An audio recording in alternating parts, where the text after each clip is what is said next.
Hello, and welcome to Lone Gamers of the Apocalypse. On each new arc of Lone Gamers of the Apocalypse, we try an indie or small publisher RPG, and today we're playing Wanderhome by Jay Dragon of Possum Creek Games. Wanderhome is a game about journeys, and it would certainly be a boring journey without my companions. We're joined today, as always, by Seppy. How's it going, Seppy? Hey, I'm just happy to be here. And joining us again for the second time on Lone Gamers is Doug. Hello, thank you for having me. Mm-hmm. I'm also happy that Doug's here. Yay! Thank you. And last but not least, a newcomer to the show. Hello, Sarah. Hello. We needed lady gamers, Sarah. Thank you for providing the lady gamership. You're welcome. And I'm Mark, your host and the guide for this adventure in Wanderhome. Hello, Mark. Hello. So, Wanderhome is a game about journeys. It's a game about going places. And as such, it doesn't really have the story that many of us are used to in RPGs. And since place and the characters are so important, this probably first episode of Lone Gamers it's just going to be us talking about our characters, making our characters, and deciding what place we're going next. So, Doug, what playbook did you choose? What's your animal, pronouns, and name? Okay, the animal that I chose is a bobcat or a lynx. They're basically the same thing. My bobcat's name is not Bob. It's Keller, and Keller is a firelight. And so as a firelight, which is, I guess, is that what you mean by playbook? Yep. Firelight is kind of like a torchbearer, but in Wanderhome, the firelight's torch is a large lightning bug or firefly. Mm-hmm. You're also going to have some sort of torch, but we'll get there eventually. Yeah, also Keller, he, him. Okay. Seppy. No, who are you playing? I was gonna let Sarah go next. Do you need a minute? We can. No, I know exactly what I wanted, but I thought we'd mix things up. Do you want me to go next, Mark? I don't want to. Yeah. We'll jump around all over the place soon enough. Okay. I chose to play an exile, and I chose to play a skunk, and my character is named Millet, and Millet is a he, they. So, yes. And Sarah? All right. So I chose to play a raven vagabond named Syl, and their pronouns are they, them. Great. Okay. So, everybody has a lot of choices to make for their characters. And Sarah, we're going to start with Syl for this first question. All right. So,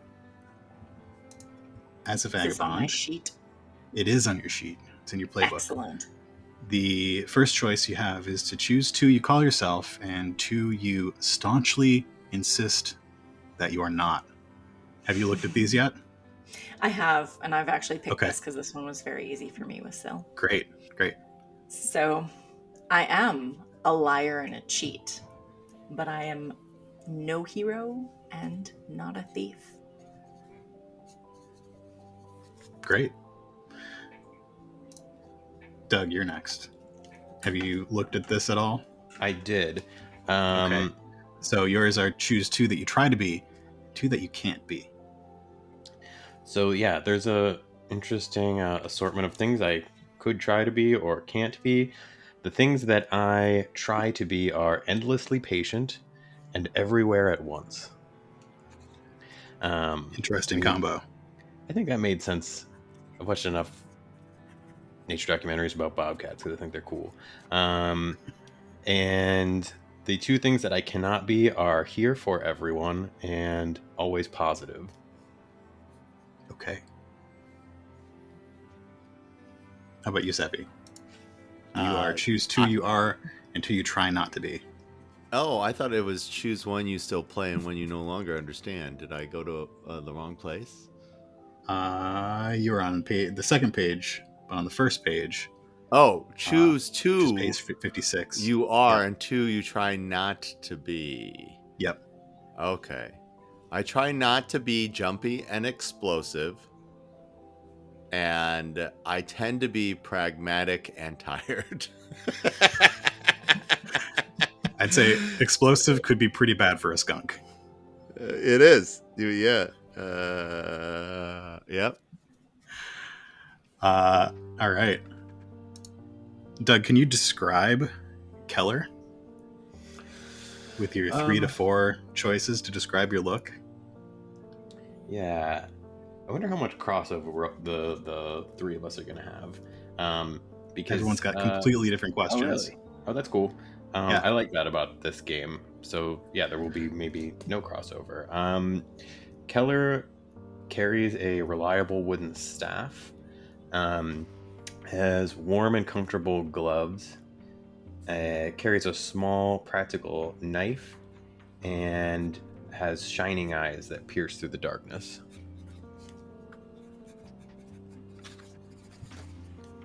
Sarah, have you gotten a chance to look at the vagabond descriptions? No, I haven't. Oh, yes, I looked at it, but I haven't chosen anything. Well, that means you get to choose right now. Well, I'm 100% choosing that black cloak. Mm-hmm. And let's see. I have wanted posters of my own face. Great. And a hood that covers my eyes. You've got a cloak, a hood, Yeah. You're carrying your wanted posters. You're a cheat. Do you have those playing cards? I thought about having the playing cards, but I think with everything that appears that I'm trying to hide, I also have a very ostentatious belt. Great. Big fancy belt. Big fancy belt with lots of pockets. All right. Seppy, you choose 3 to 4 to describe Millet's look. Yes. But I'm only going to give 2. Okay. But the others I have written down. The 2 that I have is a cloak big enough to hide in and a carefully carved wooden mask. That is all the other players can see at the beginning. Thing is, I kind of need to know, as the guide, what you've got. Oh, that's and the other sadness. I know these players. I know these players are very good at keeping player knowledge and character knowledge separate from each other. Oh, okay. We can take our headphones off real quick. No, it's all good. Then let's look at other external things that people can see. I will also choose a fancy pipe. Great. And a deep and profound loneliness, because those things are exactly alike. Okay. Who wants to go next? This next section's a little longer. I'm right. Sure, I'll go. Okay. All right, so our firelight. You have a firefly. Mm-hmm. Your companion that stays by your side no matter what. They sleep during the day and light up at night. They are luminescent. And you get to choose 1 or 2 to describe how you met. Mm. Mm-hmm. And I'm going to make you also tell me the firefly's name. Okay. The firefly's name is Cyril. Cyril. Mm-hmm. And Cyril and Keller met each other. I'm choosing Cyril led Keller out of danger, at his darkest moment, and they have stuck with him ever since. And Cyril they're very confident. They're very confident for Great. Firefly. Okay. Fantastic. Are you choosing just one of those items then, or two? I only chose one. Okay, that is fine. Who would like to go next?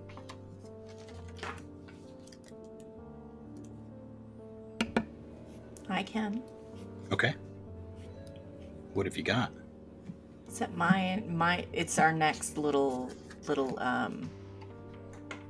choice, right? Yes. On the first page. Yep. So it's choose two Choose crimes two you've been crimes. falsely accused of, and two you're actually guilty of. Yes. I was falsely accused of betraying the cause and betraying my partner in crime. I don't do that. But I am guilty of poaching and killing a god. Okay.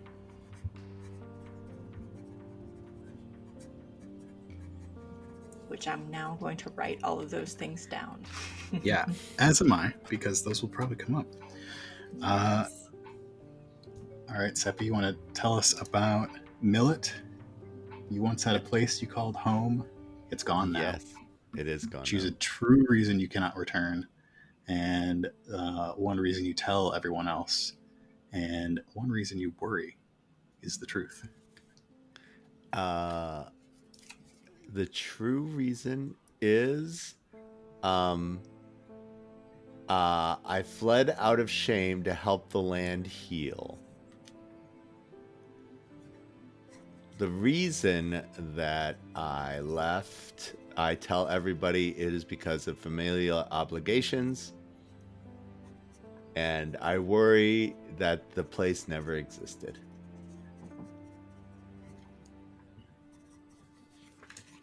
Great.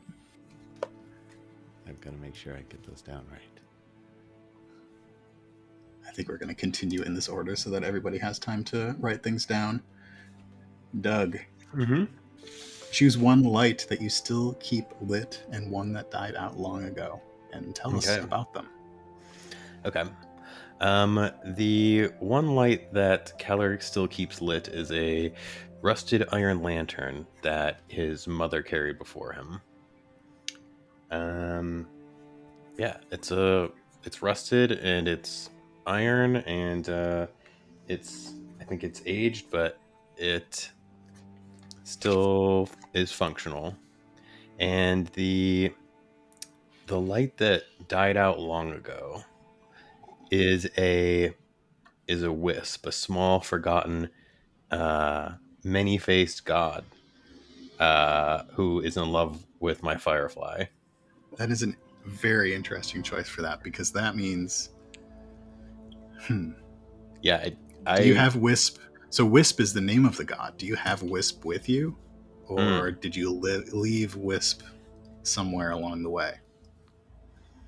When I chose this, I actually thought it was like a wisp, like there are many. Oh no, this is the Wisp. Oh, okay. So Wisp, a small and forgotten many-faced god that's in love with my Firefly, is a light that died long ago. Okay, so maybe let me just let you know that every NPC has traits, and one of the possible traits is dead. They could still be around, but they're also dead. What do you mean? I mean that they can still exist in the world while being dead.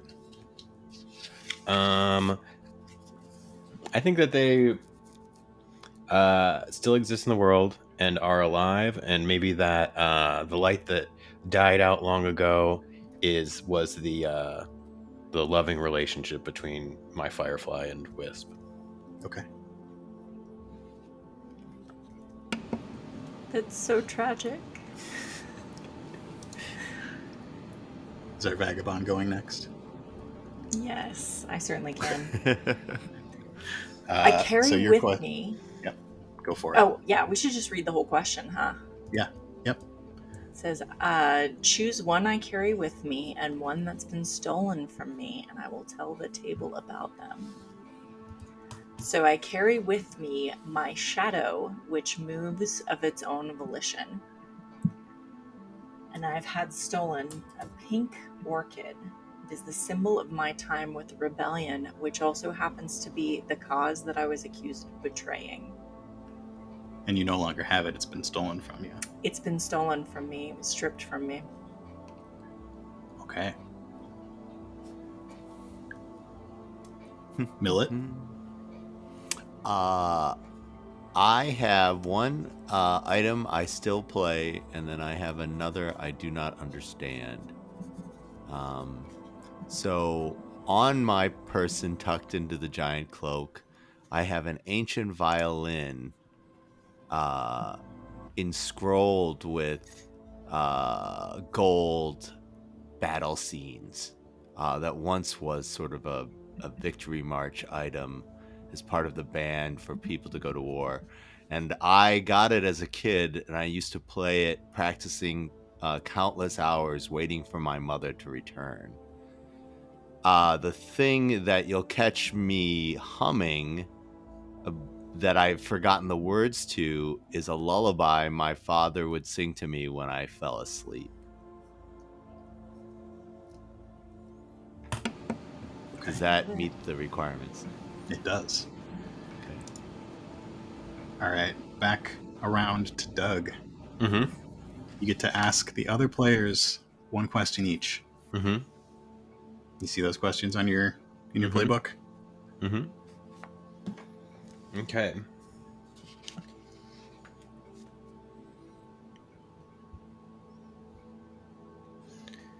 Okay. Let me just write your characters' names down again. Sarah, what's your character's name? Syl. It is short for nothing. Okay. Her lying has already begun. Okay. I mean, I certainly am a liar, but I'm not lying about that. That's Where? That always double down, like never admit the lie, even when caught. I'm already seeing through your masterful ways. Are you? Are you? I am. Where does Syl wish that Keller could guide them, and why can't Keller do that? Syl wishes that Keller could guide them over the edge of the world, but Keller has taken an oath to never go there. Okay. Doug, you're Keller. It's a Yes. very magical game we're playing. Is it? Because that's what I'm saying. Yeah. Okay. Cool. It was going to be a choice that I give you. How magical do you want this to be? But you've decided this is a magical game, Yes, we have. and I'm good with that. Seppy, what was your character's name again? Millet. Millet. Like what's left over when you make flour. Mm-hmm. So why does Keller's Firefly like Millet so much? Because I'm musical in nature. Okay. Aw. My Firefly is a music fan. All right, cool. Okay. Syl, would you like to ask Yes. a question to Millet and a question to Keller? Sure.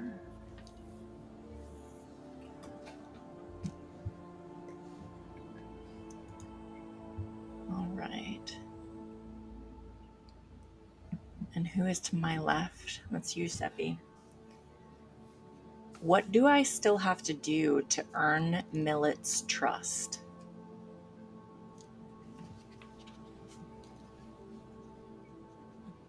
You must befriend someone who hates you. Do what to someone who hates me? Befriend. Befriend. Ooh. That'll be hard. Okay.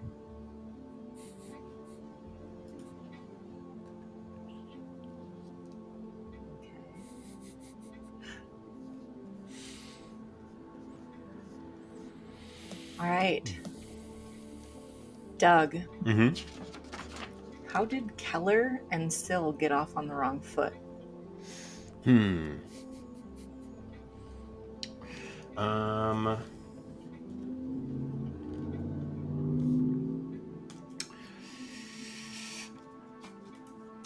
I think that Syl, I'm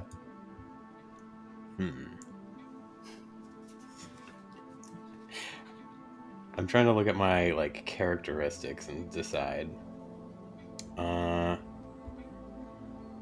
think that Syl, they got off on the wrong foot because Keller likes to lead and forge ahead and kind of find like quick routes through their journeying. And would you say Syl? I'm going to say that at first Syl maybe was towards the back of the group, and I think though apparently Keller is endlessly patient, is not always positive, and I think maybe got aggravated that they were not making good time. Okay. Cyril, your firefly, also likes to charge headfirst into things since he's Okay. confident. This is true. And as a being who is luminescent, often is leading the way.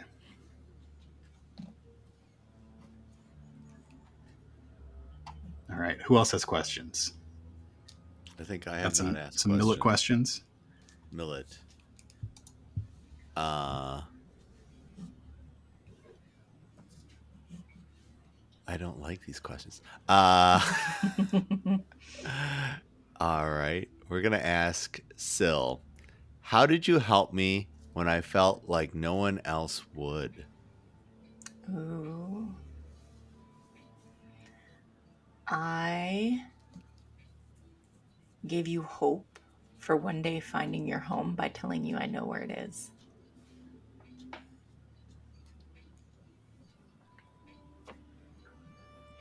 Okay. But I That's a haven't big told fat you lie. yet. That's a Say big what? fat lie. I am a liar. I can love you for your lies, I guess. Keller, what did you do to earn my trust? What did I do to earn your trust? I think that in leading a group through a treacherous trail, Keller proved that his knowledge of surviving and navigating the treacherous landscape proved that what he said about how it should be done was correct. Maybe they like crossed a rocky river and he told them that they needed to walk downstream to where it was less rapid, and he was correct. So maybe not a liar, or maybe knowledgeable. Cool. Doug, can you tell me some things that Keller can always do? Yes. I hope this very noisy traffic does not make it out of my... Oh, I can hear it. It's like rush hour. Some things that Keller can always do: shrug, pet my firefly, illuminate all that is hard to see, keep walking, say watch your step, and ask, do you need a hand? So yeah. Okay. what are the things that Syl can always do? I can always be somewhere I'm not supposed to be. Always have something I'm not supposed to have. And mutter something I'm not supposed to say. I can always lie. Can always say, I have a bad feeling about this. And I can always ask, do you trust me? And get a token if whoever I ask says yes. There's a theme with characters that you play. Has anyone ever told you that? The reason I actually chose this character is because you said, wow, this sounds a lot like you. And I was like, okay. You get to tell us the things that Millet can always do. Is it? Do I have to take all 6? You get all those are yes. You can Those are always do any of those things. non-negotiable. Yep. All 6. Yep. Okay. You don't have to do them, but you can always do them. I can always do them. Number 1, I can say an expression in your traditional language, whatever your land's traditional language is. I can say an expression in your traditional language, and I will label it as such. Number 2, I always have my eye on the exits. That is something I just have known that I must be able to do. Because of my profound loneliness, I can always push something out of sight or out of mind. The crushing weight of my existential crisis and the fact that we will all die alone makes everything else seem trivial. I could play a tune that reminds you of home. Next, it always seems appropriate for me to tell you that you look familiar. And lastly, I can ask, can I tell you a story about my home? If you say yes, then you are very interested in an old guy story, and you will get a token for having to listen to my long and slow rambling.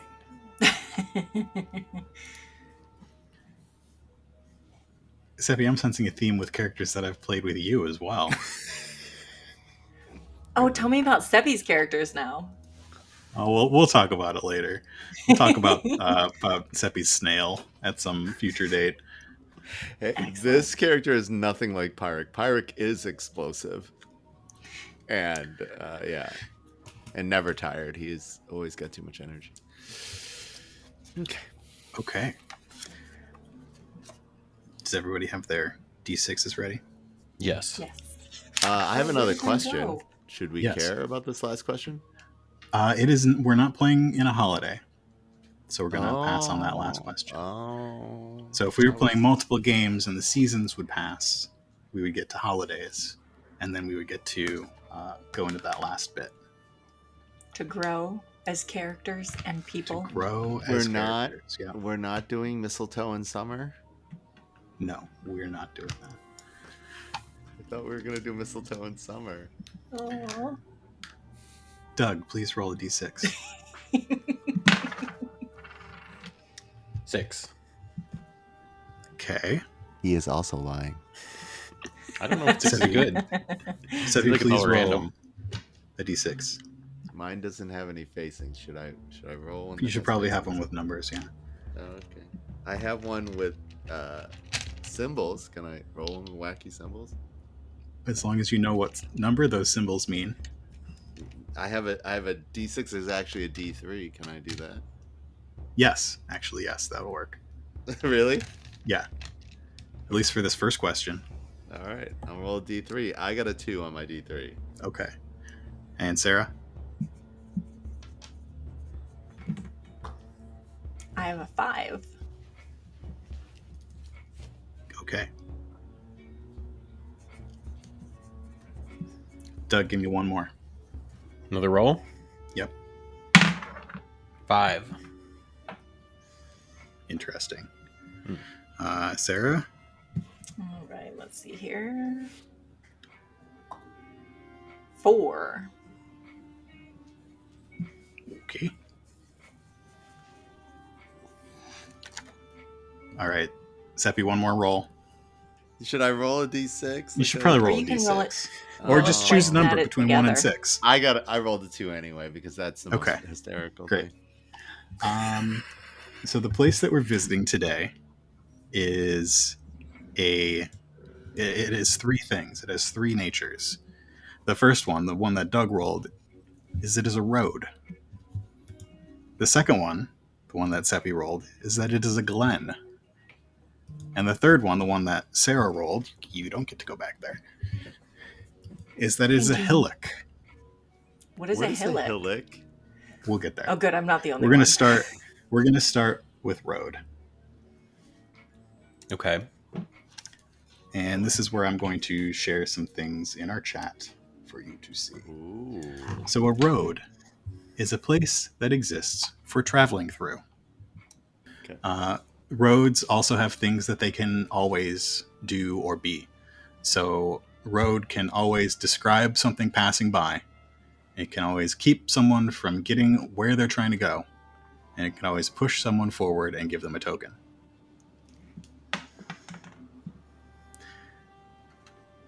Doug and Seppi, I would like you to choose one each aesthetic element of the road.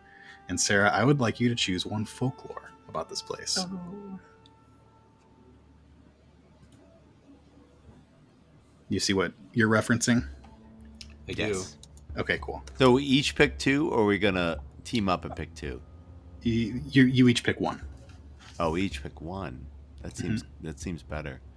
We're picking. Okay, we're picking the In the middle aesthetic? group. Yeah. Yeah. Okay. I'm gonna let Keller pick first.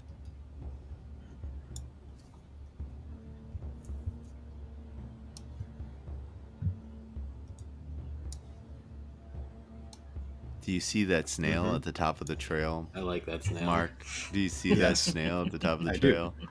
Now, the difference between my characters is one was actually very upbeat, just very slow. This character's not that slow, but not very upbeat. Okay. Aesthetically, I think that I think I want a friendly caravan A friendly caravan. because it sounds like the most work for you, Mark. It is the most work for me. Thank you. Wow, Doug. You can tell you're related. Nobody stabs you like family. That is very true. Any What would you like excuse to make choose? Mark make a character? It's a good thing I made a dozen characters. Millet is concerned about the litter in the gutters. For whatever reason, their personality gravitated to the flotsam and jetsam of the road. Okay. And Sarah, what folklore are you going to choose? Oh, the Pact of the Crossroads Shrine. Great. Need to get a little supernatural flavor up in there. Uh-oh.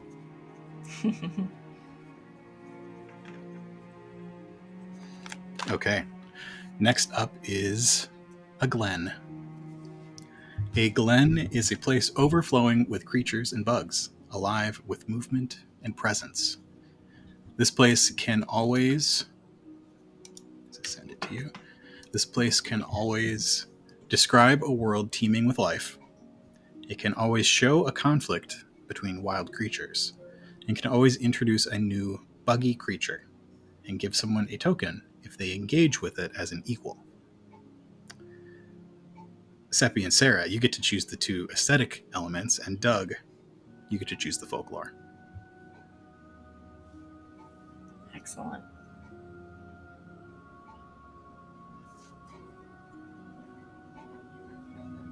Seppi, go first. It's your turn to go first. If I chose something else out of our own inventory, something of our own invention.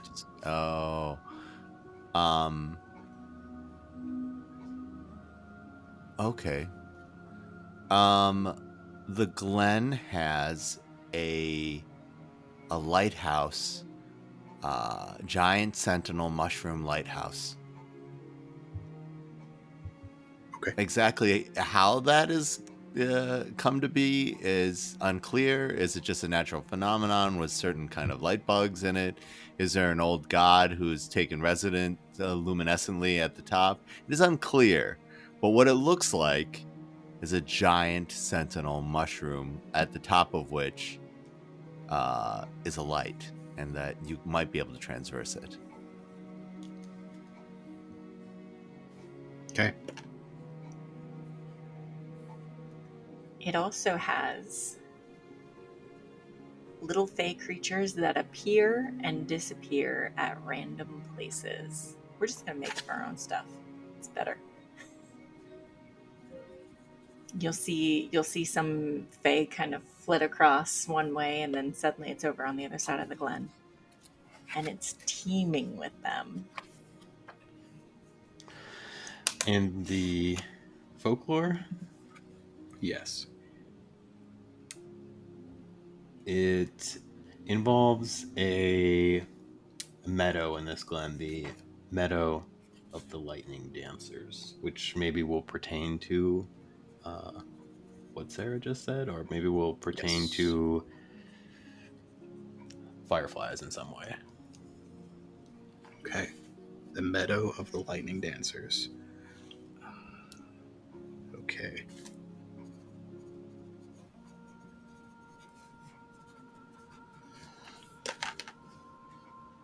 All right. And last but not least, we have our hillock. A hillock is a place in the foothills of a great and looming presence. Now, it doesn't need to be like a physical hillock. It can be a metaphorical hillock, because we do have this looming mushroom lighthouse that this place could be the foothills around it, pretty much. Ooh. With the So, road, friendly yeah. caravan departing.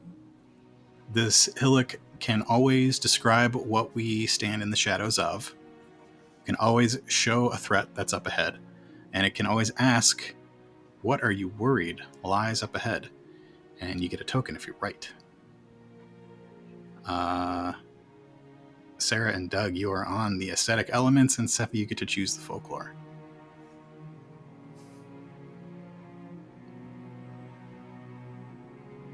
Ooh.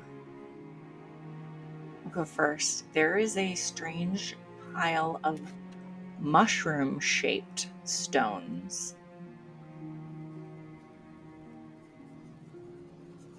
Okay. Strange and ominous pile of mushroom-shaped stones.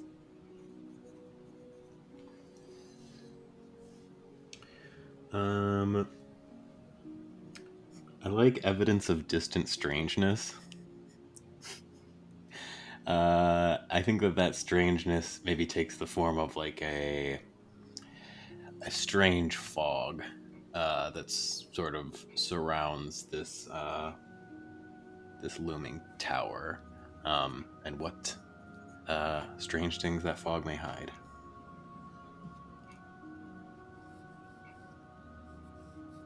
Do you like those folklore, Seppy? Yeah. We're going to go with the fallen star and the story she told.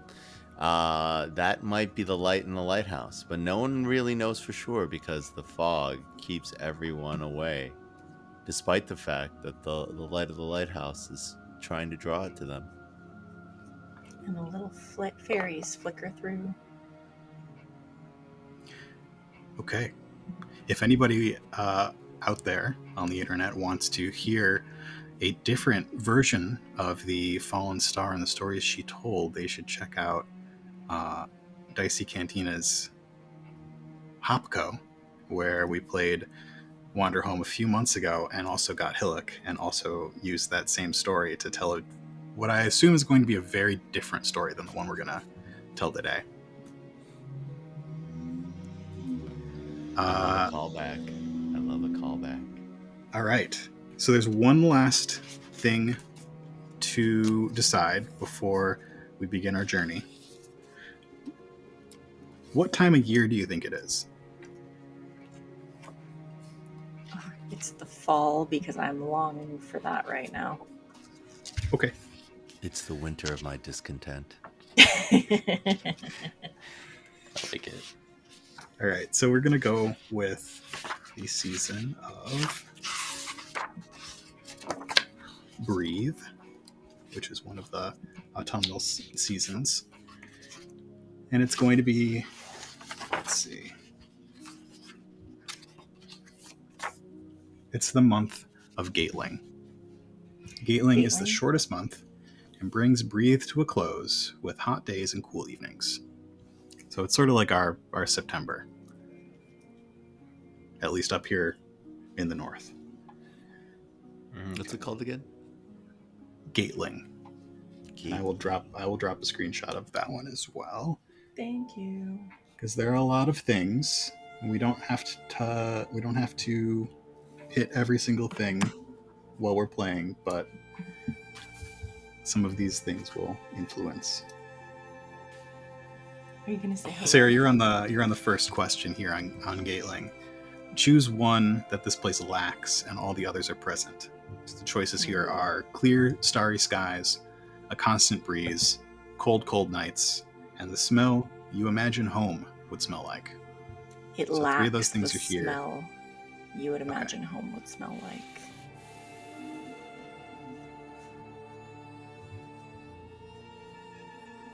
All right, Doug and Seppy, you can each choose one sign of the month found in this place. And our choices here are bonfires, rugged, practical clothes, a beautiful golden moon, buildings swallowed in vines, the first few orange leaves, sweet treats, strange, subtle magic, a thin, ambling fog, kids camping out in tents, a festival for a secret, mysterious god, not enough time for everything you want, and something else of your own invention. I choose rugged and practical clothing. I like it. Yes. Because I am pragmatic at all times. I'm going to choose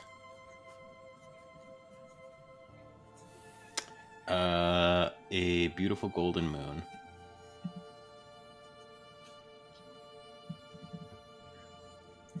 All right. Keller is obsessed with light sources. Yeah. There's just so many light sources continuity all the time.